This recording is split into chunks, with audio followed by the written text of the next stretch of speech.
Okay, good evening, guys. Just a very quick weekly forecast again, as per habit. What we're looking at is obviously bearish momentum continuing on GU. We've come up in the past few months, obviously tested areas of liquidity left behind equal highs. And on the top-down analysis, which we're looking at now, we've got some key levels marked up here on the monthly. As we get down onto the weekly, we've obviously seen rejection from this area, inefficient wick left behind. It didn't come up to test this wick fully, so we do have liquidity lying up here.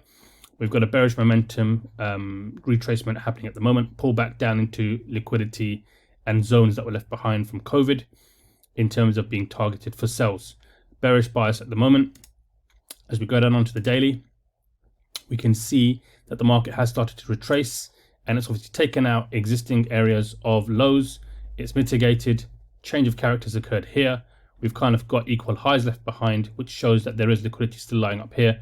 But we've had a rejection of the upward movement.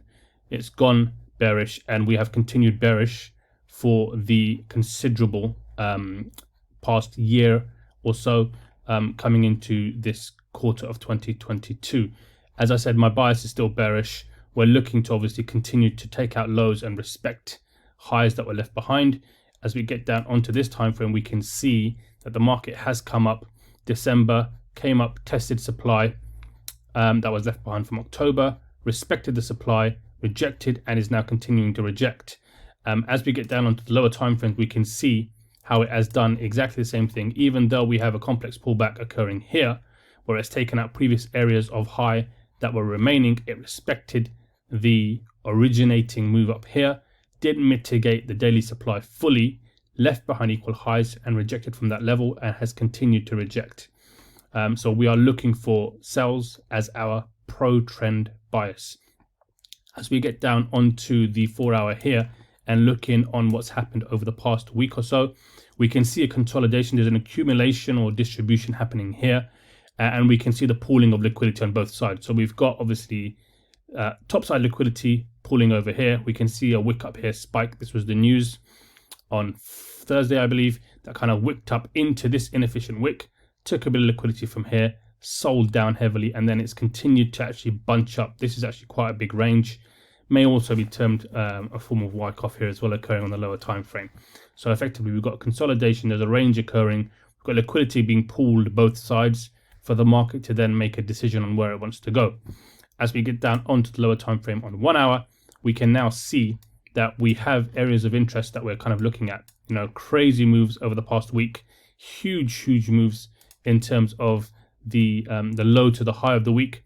So as we started around the 7th of February, we opened up here. Yeah, we opened up here. We've got a range move within the week of 150 odd pips, and it has bounced back and forth between that. So 150 up, it came back down 120, went back up another 100, and has come back down another 60 odd.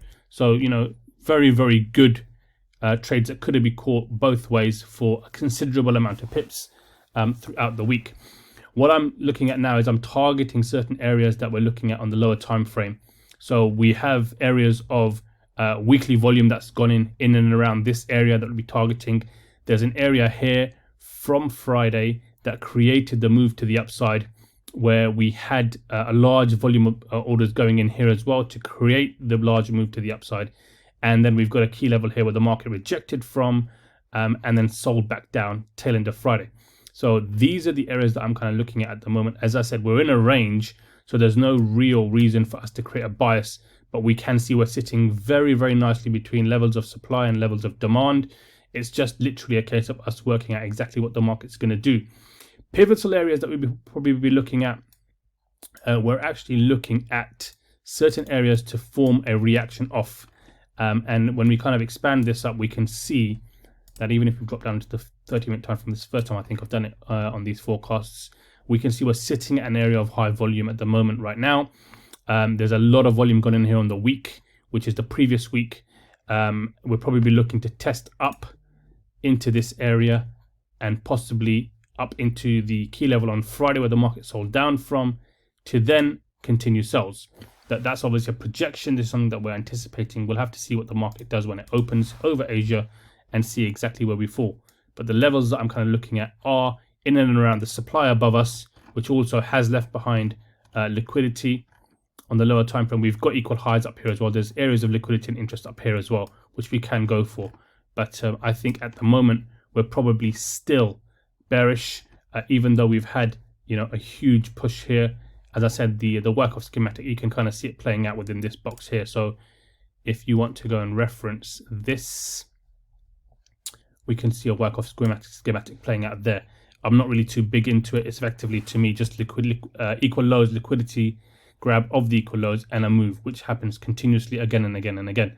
So this move here was a beautiful move, which occurred after the news on Thursday. So we had the spike up, spike down, and then it kind of massively went bullish thereafter. And there were some people that actually caught these moves quite nicely.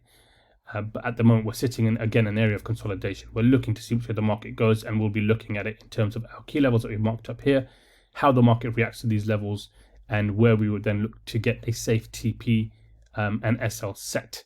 So right now, loads of liquidity lying down here, equal lows down here. We've got, liquidity down here on the 4-hour demand. Above seems a bit less for us at the moment, so we're looking for possibly more confidence in looking for a buy to sell scenario, because we have a lot of liquidity lying down here with all these wicks that have obviously accumulated with the moves throughout the week. So initially, that is the move that I'm kind of looking for. We'll have to see exactly what happens, and again, react when the market tells us exactly what it's going to do. I hope that's been helpful. Slightly longer than normal. A lot of explanation went in, but it's still very brief in terms of the in-depth knowledge you need to know how to read the market and why I'm saying what I'm saying. So if you do have any questions or queries, then by all means do feel free to reach out, and I'll try and answer whatever I can, either in the YouTube comments or in Instagram on DM. Thank you, take care, trade safe, and we'll catch up during the week.